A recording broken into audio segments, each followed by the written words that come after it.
then I say to women, when you show disrespect to him, how do you think he should respond to that? Well, he should know that I really don't mean it. It's Channel Mom with Jenny Dean Schmitz. We're here for you. And so what we have here are women who don't really understand what we mean by respect, and when they are disrespectful, which they know about, they really don't mean it. And what they're really longing for is reassurance that he loves me, and she feels vulnerable. She feels emotionally more vulnerable to him than it appears that he feels toward her, and so she panics a little bit, and she ups the ante because she's tried to be nice, and it doesn't seem to get through, so now she's going to use words. The University of Washington studied those 2,000 couples I referenced for 20 years, and they said when a woman's upset, her face darkens, her eyes, the face turns sour, the eyes darken, the hand on the hip, the scolding finger, the sigh, the rolling of the eyes, the head goes back, and when estrogen kicks in, the word choice of contempt is incredible. Now, she uses that word to try to awaken him to her hurt. Yeah. And women among women will use words, but they both know, and when they look at each other, one says, "Oh, I'm sorry, sweetie, I didn't mean that. Please forgive me." They have this dance they feel very comfortable with, and women expect their husbands to do the same thing. "Oh, I'm sorry, honey, I didn't know that. Will you forgive me?"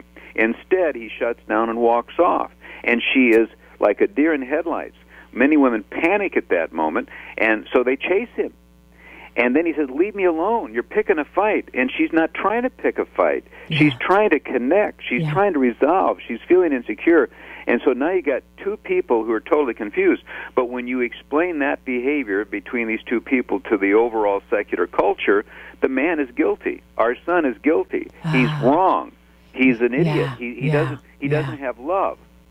And we point out from the University of Washington, when a man is in a conflict, they measured them physiologically, and men look like they're calm, but when these clinical settings were being measured, they were monitoring heartbeats, and they were watching the men and they're watching the women, and the women looked like they were out of control, but their heartbeat was relatively calm, because I know what women know where they're trying to go with this. Yeah. And women will calm down immediately, say, "I'm sorry, will you forgive me?" Because she's wanting him to engage her. She's not out of control to the extent that she may appear to be. He, on the other hand, is sitting there, cold-faced, looks like he is indifferent to everything, and that he's Mr. Cool, calm, and collected. But his heartbeats were actually at 99 beats per minute. And the physiologist will tell you that he's in warrior mode at that point. That's what causes a man to throw himself on a hand grenade to save the lives of his best buddies in war. Yeah. This is huge, and that's why he says, "Leave me alone. Yeah. Let me calm down. Quit provoking me. Quit picking a fight." Well, this is language that women don't understand, and she is feeling totally misinterpreted, and she is upset that he would even say such things, and so now you have two good-willed people who totally misunderstand each other, and we have an epidemic breakdown of relationships at one level, and we've got to help people know that there's an honest misunderstanding here. Yeah. And so what we're trying to unpack is this male behavior so women can decode what's really going on in the soul of her husband, with the hope that she can also coach her sweet daughter-in-law to understand her precious baby boy. Right, and it's life-changing.